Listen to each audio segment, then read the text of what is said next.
suite à une première vidéo, on va proposer cette fois-ci une deuxième partie d'interview avec Monsieur Nzibantoum, chevotologue invité donc pour discuter des questions liées aux soins ancestraux des cheveux afro. Est-ce que ça prend plus de temps pour entretenir les cheveux de manière ancestrale, traditionnelle que classique chez un coiffeur classique, on va dire?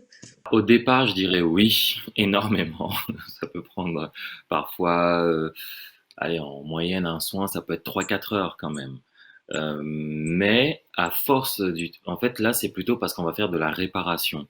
Donc, en fait, on va devoir réparer le cheveu pour qu'il redevienne souple, pour qu'il redevienne malléable et pour qu'il soit fort et bien enraciné. Puisque la plupart du temps, le cheveu afro, euh, est considéré comme étant un cheveu fragile. Très souvent, c'est le message qu'on a. Le cuir chevelu et le cheveu afro sont considérés comme fragiles. Donc même les personnes que je reçois qui sont partis voir des dermatologues, etc., dès le départ, c'est bon, ok, cheveux afro, cheveux fragiles, cheveux secs, cassants, etc. Donc il faut d'abord une phase de réparation pour ensuite aller dans l'entretien. Une fois qu'on a réparé, qu'on est dans l'entretien, honnêtement, c'est pas très long. C'est-à-dire que même moi, là, pour me faire cette coiffure-là, eh bien, en fait, on met pas beaucoup de temps. On peut mettre, là, la coiffeuse, elle a mis 30 minutes. C'est-à-dire que c'était le temps de faire les tresses, mais mon cheveu est déjà réparé. Donc, il est souple, il est fluide, il bouge avec le vent. Donc, on peut en faire ce qu'on veut. Et à aucun moment, le peigne ne s'est mis dans mes cheveux. C'est-à-dire qu'elle a juste tracé avec un pic pour faire les différents motif qu'elle voulait faire. Donc à la longue, non, c'est pas si chronophage que ça en fait. Ça prend du temps juste pour les moments de la réparation. C'est Et ça. ensuite, quand on a intégré les démarches de l'entretien, je vois que vous donnez aussi un kit d'entretien capillaire.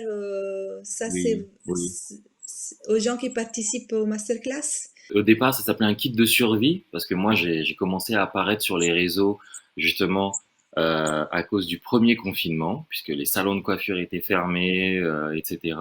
Et c'est encore Nadine Mateki, l'artiste capillaire, donc la coiffeuse en question, qui à un moment donné m'a dit, écoute, tu vas arrêter de rester discret. Là, moi, je me fais harceler par pas mal de femmes qui veulent savoir comment faire maintenant pour s'en sortir, comment faire pour entretenir les cheveux. Il y en a pas mal qui ont carrément rasé leurs cheveux parce qu'elles ne savaient pas comment D'accord. les traiter. Et à un moment donné, ça s'en mêlait, ça commençait à devenir de la lox, entre guillemets. Donc là, ça devenait vraiment Ah, compliqué. Elle m'a limite menacé, gentiment, mais quand même. Elle m'a dit, écoute, là, il faut qu'on fasse un live sur Instagram pour que tu expliques comment ça se passe, quoi. Donc au départ, on a appelé ça le kit de survie, dans le sens où, bon, c'est le d'accord. confinement, comment on entretient nos cheveux, etc. Pendant le live, j'ai décidé de l'appeler le kit de renaissance, en fait, parce qu'en fait, c'est une totale renaissance à nous-mêmes, à nos cheveux, à notre peau, et donc au rapport qu'on va avoir avec une partie de notre corps, donc les cheveux et la peau. Et c'est comme ça que je l'ai appelé le kit de renaissance capillaire. Et c'est quelque chose que je propose gratuitement à tout le monde, en fait. Donc, toute personne qui va aller D'accord. sur mon Instagram ou qui va m'envoyer un mail, et de là, je lui envoie les formules pour comment elle-même faire ses produits, son shampoing, son shampoo, j'appelle ça shampoo pour distinguer du mot shampoing, et comment entretenir sa D'accord. peau et ses cheveux en achetant des huiles végétales, et plus précisément plutôt dans le rayon alimentation plutôt que dans le rayon D'accord. cosmétique, quoi. C'est quel produit que vous conseillez d'utiliser du coup? Est-ce que Des huiles, des huiles, des et huiles, hein? encore, Des huiles ouais, alimentaires à la portée de tout le monde, on va dire. exactement. Des huiles D'accord. alimentaires plutôt que cosmétiques, parce que c'est un peu ce que vous aviez évoqué tout à l'heure par rapport aux industries, etc. C'est que je pense qu'on est arrivé à une sorte de pic de tout, du tout technologique, etc., du tout scientifique, où il suffisait pour moi d'arriver avec mes lunettes, une blouse blanche et de mettre tout un tas de diplômes derrière moi et de dire que voilà, j'ai étudié dans les plus grandes universités et j'ai la solution miracle pour vous, que ce soit contre les pellicules, etc., etc. Avec cette crise du corona, je pense qu'il y a beaucoup de gens qui se rendent compte que bah, finalement, qui dit scientifique ne dit pas forcément avoir raison. Peut-être le fameux science sans conscience n'est que ruine de l'âme, entre guillemets, mais On revient quand même à nos recettes dites de grand-mère, qui pour moi, ce sont des techniques ancestrales. Mais une recette de grand-mère ne peut fonctionner que si on utilise des choses naturelles et si on a une alimentation, entre guillemets, de nos grand-mères à l'époque, c'est-à-dire avec des fruits et des légumes qui ont encore de la puissance à l'intérieur, pas des fruits et des légumes qui vont être trafiqués. Donc, pour moi, c'est ce pic-là qu'on a atteint et qui fait que beaucoup veulent plutôt revenir aux choses basiques, mais aux choses de la nature.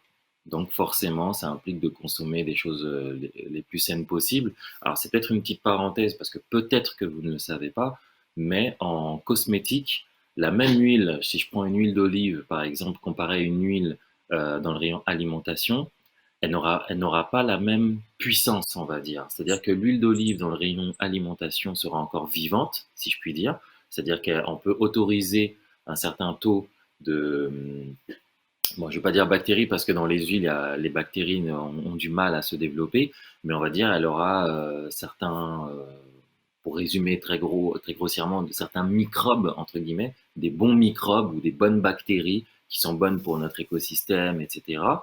Mais la même huile, si elle passe dans le spectre cosmétique, elle devra être bombardée. C'est-à-dire qu'on va autoriser beaucoup moins d'organismes vivants dans la cosmétique que dans l'alimentation. Donc ce qu'on va pouvoir ingérer peut contenir un certain nombre de bactéries, etc., peut contenir en tout cas du vivant, un certain taux de vivant, alors que ce qu'on va utiliser d'un point de vue cosmétique, c'est-à-dire la peau ou bien les muqueuses ou les cheveux, eh bien là, en fait, ça devra quasiment rien avoir comme vivant. Donc, c'est des produits qui sont bombardés, ionisés, etc. Et donc, ils sont beaucoup moins vivants, en fait. Donc, c'est pour ça que moi, je préconise d'aller plutôt dans le rayon alimentation, bio ou pas. Alors, ça, c'est un autre débat, effectivement, mais la plus naturelle possible. Je sais Vous pas si j'ai été préconisez clair. donc les produits les plus bruts possibles, les moins raffinés possibles. C'est ça, effectivement. D'accord, Même l'huile, souvent parfait. on recommande l'utilisation de l'huile première pression à froid, par exemple, pour éviter de perdre des vertus, des propriétés, etc. Y compris les beurres de karité, j'imagine, vu que c'est un ingrédient base de la cosmétique africaine. Selon moi, il y a encore une nouvelle émancipation à faire par rapport à ce fameux beurre de karité. En fait, le beurre de karité n'arrive vraiment qu'il y a 10-15 ans maximum. C'est-à-dire que je vous parlais tout à l'heure de l'explorateur et ensuite du colon. L'explorateur savait très bien qu'on utilisait beaucoup d'huile, qu'on utilisait beaucoup de karité. On dit même qu'on a retrouvé ça dans des tombes royales d'Égypte ancienne, donc que même Néfertiti utilisait du beurre de karité, etc. Alors c'est très bien pour le storytelling, c'est vrai sans doute, mais ce beurre de karité, normalement, ne pousse que dans une certaine zone d'Afrique, sur à peine 5500 km sur une bande sahélo-sahélienne. Et malheureusement, la plupart des beurres de karité maintenant auxquels on a accès, que ce soit en Europe et même en Afrique, n'est pas toujours du beurre de karité de qualité. Et donc il y a un sérieux problème là-dessus. Et depuis que les industriels se sont rendus compte qu'à salaire égal, la femme noire peut consommer jusqu'à 8 fois plus que la femme blanche dans la cosmétique, eh bien tout d'un coup, on découvre des shampoings à base de karité, etc., etc., quoi. Mais donc il y a très peu de karité dedans. Et souvent, c'est du karité qui a été bombardé, ionisé, qui a été raffiné, désodorisé, enfin plein de choses qui font que c'est plus vraiment le karité authentique, j'ai envie de dire. Donc même là, il y a malheureusement beaucoup de travail à faire. Puis c'est un ingrédient finalement très populaire dans les cosmétiques aujourd'hui. Les beurres de karité, ben, effectivement, on les voit partout. Enfin, dans les shampoings, dans les après-shampoings, dans les crèmes, etc. Donc, oui, je pense que cet engouement pour cet ingrédient-là, fait face à la production, puisque je ne sais pas, j'ignore les types de production de karité en Afrique, mais ça doit être comme certaines substances comme les cacao ou les cafés, du moment où ça se popularise énormément, ça peut aussi engendrer ben, des problèmes d'exploitation aussi des producteurs Tout locaux, à fait. etc. C'est intéressant de se questionner aussi sur ce type de production, sur l'éthique qui est à la base de la production de ce type d'ingrédients aussi. Concernant donc l'application de ces soins ancestraux, traditionnels. Est-ce que l'individu peut le faire lui-même? Cela implique toujours qu'on soit plusieurs. Et la dimension de la socialité dans les rituels, de s'appliquer ces soins, c'est intéressant pour nous en tant qu'anthropologues. La question est très technique d'une certaine manière, dans le sens où ça implique beaucoup de choses. Alors, pour faire soi-même son soin, soit on a une bonne dextérité, donc on peut le faire soi-même, effectivement. Mais il y a une étape d'abord qui consiste à gratter, normalement, à gratter le cuir chevelu, en fait, avec un peigne à petites dents, qu'en Occident on appelle le peigne à poux. Donc on aura une partie dentelée d'un côté et dentelée de l'autre côté, très très très très fine, des peignes à toutes petites dents, et on va normalement gratter. En fait, c'est le scalp on va enlever les desquamations en fait, parce qu'il y aura des petites couches de peau morte, etc. qu'il faut d'abord enlever sur le cuir chevelu. Donc on fait des petites raies, on va écarter donc les cheveux, on va gratter sur toute la tête, et ça c'est un rituel vraiment qui s'est transmis de génération en génération, et même jusque dans la Caraïbe, hein, donc les personnes qui ont été déportées. Moi, j'ai des mamans, quand je dis des mamans, donc c'est des personnes qui pourraient être mes mères, donc elles ont déjà 60, 70 ans, et qui me disent qu'effectivement, elles se souviennent que toute petite, c'était leur propre grand-mère qui leur demandait qu'on leur gratte le crâne, etc. Donc il y a déjà ce rituel-là, et ce rituel-là, il est assez compliqué de faire tout seul. Il y en a qui arrivent, mais en général, il faut être au minimum à deux. Et ensuite, il y a le soin du cheveu en lui-même, l'application de l'eau, des huiles, etc. Et après, il y a la notion de coiffure, par exemple. Donc ça, normalement, c'est dur de le faire soi-même. Il y a des personnes qui peuvent le faire elles-mêmes, mais en général, ça se fait à plusieurs. À plusieurs, dans quel sens? C'est qu'on peut le faire à la chaîne. Souvent, ça se faisait entre personnes du même sexe. Donc moi, je pouvais avoir, par exemple, mon père ou mon oncle derrière qui me faisait un soin, moi-même qui le faisais à mon petit frère ou à mon fils, etc. Et pareil, donc, au niveau des femmes. Ou sinon, c'était des femmes d'une même classe d'âge, donc qui ont été peut-être parfois initiées au même moment, dans le sens l'initiation, passage à l'âge adulte, pas forcément le côté ésotérique, hein, mais dans ce sens-là. Et donc, c'était un moment vraiment de sociabilisation, effectivement, puisque c'était à ce moment-là qu'on chantait, c'était à ce moment-là qu'on se racontait les petits potins, les petites techniques de séduction, etc., la dernière chasse, toutes ces réalités-là, en fait. Et c'est quelque chose qui est vraiment resté ancré en nous, puisque lorsqu'on va dans un salon de coiffure, ou bien dans un barbershop, pour les hommes la plupart du temps, pour s'occuper de la barbe et des cheveux, ben, ça reste toujours un moment où on va communiquer, parler, échanger. On peut parler politique éventuellement, on peut parler de faits de société. Ça correspond plus, nous, à cette notion de bar ou de café, tabac, café, de la brasserie parisienne, on va dire. C'était plus dans ces moments-là qu'on partageait ces choses-là. D'ailleurs, ça se ressent toujours, hein. C'est toujours resté en nous. C'est que quand on va chez le coiffeur, on sait à quelle heure on part, on sait jamais à quelle heure on en ressort, parce que déjà le coiffeur très souvent ne sera pas à l'heure parce qu'il aura pris le temps de perfectionner sa coiffure sur un client, etc., parce qu'il aura pris le temps de parler et d'échanger. Mais c'est le seul moment où on va accepter que la personne ne soit pas à l'heure, alors qu'on est là, qu'on est présent, hein, mais on assiste à toute une discussion. En fait, c'est un rituel, quoi. C'est vraiment, j'insiste sur cette notion de rituel, de rite de beauté, où on va partager ces choses-là. Parfois, très souvent, je suis en contact même avec des coiffeurs hein, et des coiffeuses qui vont souvent dire qu'elles font beaucoup de psychologie aussi. C'est-à-dire qu'une coiffeuse, elle peut connaître beaucoup des secrets de la vie de quelqu'un sans pour autant connaître son identité exacte, nom, prénom, date de naissance, mais elle peut savoir que le dernier, son enfant a eu la grippe, que son mari se comporte de telle ou telle manière, ou bien qu'elle a perdu son boulot, etc. Enfin, vraiment, la notion de coiffure, le moment où on va chez le coiffeur, c'est un moment béni, un moment chéri, et c'est pour ça que c'est encore mieux de pouvoir enlever justement la notion de douleur, quoi. Ouais. Très intéressant, vraiment.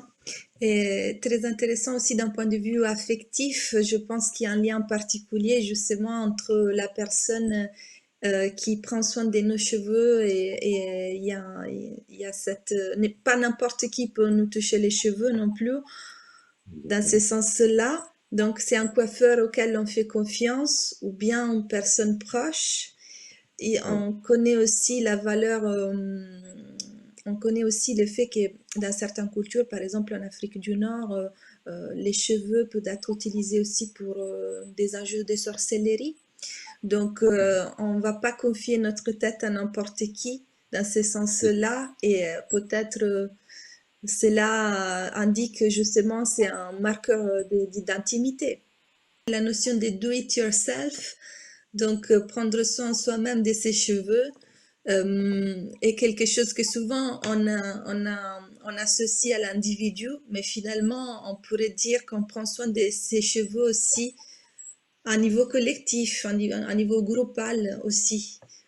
Donc, c'est vraiment une manière de se reconnecter à soi-même, à son corps, à connaître son corps et se réapproprier de certaines techniques et en même temps les partager avec les groupes des personnes proches. se reconnecter à soi-même et se reconnecter à notre groupe, effectivement, parce que lorsqu'on ressort de la coiffure, on sait qu'on a passé un très bon moment. Parce que justement, déjà, la notion de tête et de cheveux, effectivement, par rapport au phénomène de sorcellerie et autres, par exemple, les cheveux, on ne les laisse pas, on ne les laisse pas n'importe où. On les prend, soit on les brûle, soit on les enterre, selon les cultures, selon les différents peuples. Et par exemple, la tête, je sais que ce sont vraiment des choses qui ont traversé même l'océan. Hein. C'est que tout le monde n'est pas habilité à toucher une tête, même la tête d'un enfant. Il y a parfois même pu y avoir des bagarres comme ça, dans le sens où je sais qu'ici en Occident, parfois, dans un supermarché, on peut voir un enfant, ah, il est mignon, il a une bonne bouille, et puis on va mettre la main sur sa tête ou bien sur sa joue, on va toucher comme ça. Chez nous, ça ne se fait pas. Ça ne se fait pas du tout. C'est vraiment un acte presque de, je veux dire, de domination, entre guillemets, le fait de mettre la main sur la tête ou d'imposer la main sur la tête, ou bien c'est un acte affectueux. Donc là, il n'y a que les proches et les intimes qui peuvent toucher la tête d'un enfant ou même d'un adulte, tout simplement, et à plus forte Oui. raison les cheveux. Donc quand on a une coiffeuse, parfois c'est une coiffeuse pour la vie, ou en tout cas pour de nombreuses années. On peut avoir, on a la titulaire comme on dit, et puis on a parfois les remplaçantes, mais parce qu'il y a aussi cette notion de coiffeuses qui ont parfois la main qui coupe, comme on dit souvent. C'est-à-dire qu'il y a des coiffeuses qui ont un certain doigté, qui vont faire que les cheveux poussent. En tout cas, c'est comme ça qu'on le constate. Et il y a certaines femmes qui, quand elles vous tressent ou touchent vos cheveux, mais les cheveux auront tendance à se casser. Donc ça aussi, ce sont des choses qu'il faut savoir. Donc parfois, il faut pas mal prendre le fait qu'on n'accepte pas qu'on touche à nos cheveux ou quoi, ou que parfois vous allez voir, mais pourquoi tout le monde fait la queue pour telle coiffeuse alors que là, l'autre coiffeuse n'a pas forcément des gens. Mais en fait, c'est pas que l'autre coiffeuse est mauvaise, c'est juste qu'il peut ne pas y avoir de compatibilité, on va dire. Chaque coiffeuse aura ses clients et ses clientes, et elle aura une bonne main pour certains types de clients et autres. Et c'est là où on entre encore une fois dans l'ancestralité, où on se rend compte que, en fait, le cheveu et la peau ont ce sont des organes vivants. C'est l'une des différences. Par exemple, chez nous, on dit que le cheveu est vivant. Alors que si vous allez faire votre CAP coiffure, on va vous dire que le cheveu, c'est une succession de couches de kératine qui sont mortes, entre guillemets, et puis qui vont pousser, pousser, pousser, et le cheveu est un organe mort, dans le sens où il n'est pas sensible, etc. Alors que pour nous, le cheveu est vivant, et donc il faut l'entretenir, on communique avec, et donc les personnes qui sont amenées à le toucher vont émettre entre guillemets des ondes ou des vibrations, prenez comme vous voulez, et que comme nos cheveux sont aussi des antennes, elles vont aussi percevoir ces choses-là, et donc il ne faut pas de contact non maîtrisé, on va dire. Donc apparemment, vous avez un très bon toucher puisque vous avez beaucoup de succès. Tout le monde veut se faire coiffer par vous. Ah, mais alors oui, justement, moi je fais du soin, je ne coiffe pas, je ne sais pas Ah, coiffer. d'accord. Voilà. À part faire des petites vanilles, donc prendre deux branches et puis voilà, je sais faire du soin. Et ça, c'est encore un autre Exact. problème qu'on a, c'est que par exemple, quand Nadine Mateki me demande, insiste pour que je fasse le live, c'est justement parce que elle, enfin en tout cas, elle fait partie de ces personnes qui ont une grande modestie, un énorme talent, mais une énorme modestie aussi. C'est que elle, en fait, c'est une coiffeuse, donc c'est une artiste. Elle, le coiffeur, normalement, est censé rendre beau. sculpter le cheveu ou en faire quelque chose pour qu'on soit beau. Mais prendre soin de cette matière, à savoir le cheveu et le cuir chevelu, ce n'est pas le travail du coiffeur. Mais malheureusement, en tout cas chez nous, bah, très souvent, la coiffeuse est la personne qui va conseiller. Là, ce sera la prescriptrice. Et donc, du coup, les marques ne s'y sont pas trompées. Elles vont souvent aller former les coiffeurs et les coiffeuses parce que c'est elle qui est en train de sublimer notre peau et nos cheveux. Et donc, c'est à elle qu'on va demander conseil. Sauf lorsqu'il y a des gros problèmes, la population afro va aller souvent voir les dermatologues. Quand il y a un problème de cheveux ou de peau, en tout cas de cuir chevelu plutôt, elle va voir un dermatologue ou dans les milieux Mhm. anglo-saxons un tricologiste. Mais justement, ça Ah, prouve bien que en fait, la coiffeuse n'est pas euh, normalement habilitée à faire du soin. De la même manière que je parlais de l'ébéniste, lui, on lui apporte du bon bois, de la bonne matière, et avec ça, il peut en faire quelque chose. Alors que c'est pas à lui qu'on va demander d'aller, bien sûr, dans sa formation, il va aller reconnaître tel ou tel arbre, le merisier, l'être ou bien le sapin, par exemple, mais c'est pas lui qui va entretenir le sapin, qui va traiter le bois, en fait. Mais nous, on voudrait que la mhm. coiffeuse soit experte en tout ça, et certaines coiffeuses, selon moi, outrepassent un peu leur domaine de compétence. Mais en même temps, le métier n'existe pas. Exactement. Donc, ben, vous allez les créer. Je pense que vous On êtes sur la essaye. bonne route, en tout cas pour les faire. On essaye. Et Ouais. vous avez des plans pour les futurs dans ce sens? Vous souhaiterez initier une formation pour les coiffeurs ou pour d'autres chevotologues en tout cas, qui, donc démocratiser cette démarche. Est-ce que c'est envisageable à votre avis à une échelle peut-être nationale même ou internationale? Oui, Qui oui, sait oui, c'est peut-être vraiment le aussi par le biais des réseaux sociaux d'Internet. Oui, c'est vraiment le but. L'un des proverbes que j'aime beaucoup, c'est que la connaissance, c'est la seule richesse qu'on peut partager sans jamais s'appauvrir, en fait. Donc, moi, là, aujourd'hui, je peux donner de la connaissance, j'en perds pas, en fait. J'ai même plus de chances d'en gagner à travers l'échange que d'en perdre. Donc, pour moi, la connaissance, oui, vraiment, ce serait ça. Et donc, c'est de la répandre au maximum. Et effectivement, ça serait de proposer des formations en chevetologie, entre guillemets, qu'elles soient reconnues ou pas. En tout cas, c'est de faire en sorte qu'on, qu'aujourd'hui, on sache, en fait. Parce que moi, ce que j'ai rien inventé. J'insiste toujours là-dessus, je n'ai rien inventé.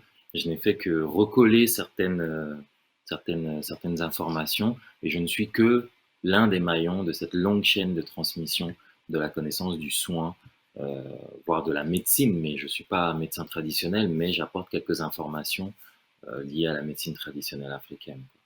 Est-ce qu'on pourrait dire que votre démarche rejoigne les revendications du mouvement NAPI tel Oh, qu'il s'est... Si vous, alors, parce que les mouvements NAPI, il faut contextualiser pour ceux qui ne connaisseraient pas. Moi-même, à vrai dire, je ne les connais pas très bien. Mais si j'ai bien compris, c'est un mouvement qui prône pour un retour du cheveu afro et donc essentiellement contre les défrisages, mais j'en sais pas plus parce que c'est plutôt un mouvement que je pense que s'est développé plutôt aux États-Unis. Est-ce que cela existe en France aussi? Et je pense que c'est un mouvement assez politisé, donc militant dans ce sens-là. Est-ce que vous vous reconnaissez dans leurs revendications? NAPI, ça veut dire naturally happy de base, hein, donc c'est heureux d'être au naturel ou quelque chose comme ça. Et j'ai toujours un petit souci avec ce terme et avec aussi le fait que ça vienne des États-Unis. Pourquoi? Parce que j'ai souvent tendance à dire que de la même manière que l'histoire de l'Afrique n'a pas commencé avec l'esclavage, de la même manière, l'histoire du soin du cheveu et de la peau afro n'ont pas commencé avec l'esclavage, donc avec euh, l'Amérique, l'Amérique noire, on va dire. Donc tout ça, ça a commencé sur la terre-mère. On va juste être clair, hein, ça a commencé là-bas. Et si normalement on faisait un retour au naturel, selon moi, les personnes devraient s'inspirer de ce qui se passait sur le continent. Et je me rends compte que ce n'est pas toujours tout à fait le cas. Dans le sens où on va dire qu'on va arrêter le défrisage parce que c'est le défrisage qu'on trouve de manière claire comme étant une torture ou bien la cause de pas mal de maux, de maladies, etc. Et parce qu'encore une fois, c'est se dire que une personne qui défrise le cheveu veut ressembler au blanc ou à la blanche, ce qui n'est pas toujours vrai en fait. Parfois, c'est juste la difficulté à traiter le cheveu crépus, entre guillemets, donc là un cheveu qui est malade, c'est la seule façon, c'est l'une des seules solutions que les personnes avaient trouvées à l'époque de l'entretenir. Donc défrisage. Maintenant, dire que une personne qui ne se défrise pas est nappy, c'est à peu près ça. On va résumer. Une personne qui ne défrise pas, qui ne fait pas de comment dire, de coloration et autres, va être considérée comme étant nappy. Mais en fait, ce dont je me rends compte, c'est que derrière ce mouvement, il y a d'abord du business. Il y a d'abord du business, c'est qu'on va continuer à utiliser des produits qui ne sont pas réellement adaptés à nous. On va avoir des cheveux qui seront un peu plus, enfin, parfois plus intéressants, plus beaux, mais ça sera esthétique et surtout un business. On n'entretient pas forcément bien nos cheveux, ça crée quand même encore d'autres problèmes. D'ailleurs, on ne s'y trompe pas, c'est que si vous faites, même en tant que chercheur justement, des recherches sur le net, vous allez voir que les vidéos pour conseiller sur comment entretenir ses cheveux afro, mais il y a pléthore de vidéos, il y en a plein, plein, plein, plein, plein. Il y a toujours, j'ai trouvé le nouveau produit, j'utilise telle marque, j'ai ceci, j'ai cela, etc., etc. Et cetera. Et en fait, c'est devenu un business qui fait que on va toujours proposer une nouvelle forme de technologie, entre guillemets, dite naturelle, parfois qui continuera à avoir, comment dire, des produits qui ne sont pas forcément sains. On va mettre en avant le fait que oui, il n'y a plus de soude, plus de mauvais conservateurs comme les parabènes, etc. Alors qu'en fait, on est en train de mettre le cousin chimique de la soude, le cousin chimique des parabènes. Mais comme chimiquement, on n'a plus le droit de l'appeler parabène, on n'a plus le droit de l'appeler soude, eh ben, j'ai le droit de dire c'est sans soude. Sauf qu'au final, ça fait quasiment la même chose. Donc, on va utiliser beaucoup de techniques comme les lissages, etc. En fait, pour moi, ça part d'un bon sentiment pour certains ou certaines, je pense, mais derrière, il n'y a pas forcément toute l'éthique qui va avec, mais c'est d'abord du business, selon moi. Et, euh, et on y perd énormément parce qu'il y a beaucoup de personnes qui défrisaient au départ, qui disent qu'elles deviennent nappy et qui au final repartent dans le défrisage parce qu'elles se rendent compte qu'elles n'y arrivent pas en fait. C'est pas juste en utilisant du beurre de karité ou quelques huiles ou quoi que le cheveu va redevenir sain. Il y a tout un process à comprendre et malheureusement, il n'est pas toujours dit et c'est pour ça que ça continue à alimenter toute cette industrie-là. Donc moi, normalement, si on devait prendre le terme nappy, bah, c'est ma grand-mère qui serait nappy, ma grand-mère ou mes arrière-grand-mères qui seraient nappy parce que aujourd'hui, un blanc ou un asiatique qui veut avoir des cheveux longs, il n'y aura pas de problème. Rien qu'en entretenant ses cheveux normalement, il peut avoir des cheveux allez, peut-être jusqu'au coude, jusqu'aux épaules en tout cas, facilement. Nous, aujourd'hui, afro, avoir des cheveux jusqu'aux épaules, c'est exceptionnel. Alors que si on prend les photos de la plupart de nos grands-mères déjà, juste nos grands-mères, donc c'est dans les années 60 par là, eh bien, avoir des cheveux jusqu'aux épaules, c'était aussi normal. Et on se rend compte qu'elles avaient moins accès justement à toute cette industrie. Donc, j'ai envie de dire, chercher l'erreur. Peut-être votre démarche peut inspirer aussi d'autres cheveux-là qui s'intéressent aussi aux cheveux non afro, puisque je pense qu'on a à peu près les mêmes soucis, même si c'est sûr qu'il y a beaucoup plus des produits qui sont pensés pour les cheveux non afro, mais on est loin d'avoir accès à des produits sains et qui n'abîment pas les cheveux et surtout la peau et les cuirs chevelus. Donc, je trouve que votre démarche est exemplaire aussi pourrait être adoptée en tout cas aussi par des cheveux non spécialistes dans les cheveux afro. Mm. Ben, en fait, il s'avère que parfois il m'arrive justement de traiter des cheveux caucasiens, des cheveux et des peaux D'accord. caucasiens, oui, parce que déjà l'utilisation des produits, en tout cas moi je vais préconiser les produits que je connais, mais on va les utiliser par exemple sur des durées moins longues, par exemple, c'est-à-dire que une caucasienne qui aura beaucoup de pellicules, etc. je lui expliquerai le pourquoi, du comment, selon selon le paradigme, parce que c'est vraiment un paradigme qui est différent, en fait, tout simplement, selon le paradigme. Et les personnes sur lesquelles il y avait beaucoup de changements rapides, bah, c'est surtout justement des caucasiennes. Parce que ce sont les premières à m'avoir dit que mes produits étaient vivants. Ouais, c'est venu de la bouche de caucasiennes justement, certaines qui avaient souvent grandi à la campagne ou autre, donc elles avaient quand même ce rapport à la terre, ce rapport au naturel.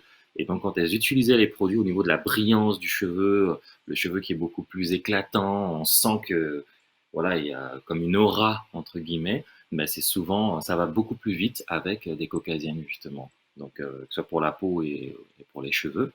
Et D'accord, puis moi, ce que je peux être amené à dire, c'est que j'ai mis en place un challenge exprès qui s'appelle Back to Ancestrality Challenge, tout attaché. Pourquoi? d'accord, Ben, tout simplement en fait, pour prouver que ça fonctionne, que le fait d'utiliser des huiles avec un autre paradigme, ben, ça fonctionne sur des enfants, sur des adultes qui ont essayé tout un tas de solutions, tout un tas de produits, etc. Ben, en fait, le simple fait de prouver que ça fonctionne sur des kidams sans avoir besoin de prendre des stars ou quoi, et que ces personnes-là ont pu faire leurs propres produits et qu'elles ont pu réparer leurs cheveux elles-mêmes avec la bonne information, et bien c'est pour ça souvent que si vous tapez l'hashtag Back to Ancestrality Challenge, même voilà, c'est plus sur Instagram, mais vous verrez il y a pas mal de témoignages de gens qui attestent que ça fonctionne, quoi. Donc ça, c'est ma meilleure publicité, puisque pour le moment, je n'ai rien à vendre à part proposer de la connaissance. Donc voilà. C'est ça aussi que je tenais à dire, c'est qu'il y a ce challenge qui existe, quoi, et qui permet aux gens de voir que c'est possible et que c'est réel.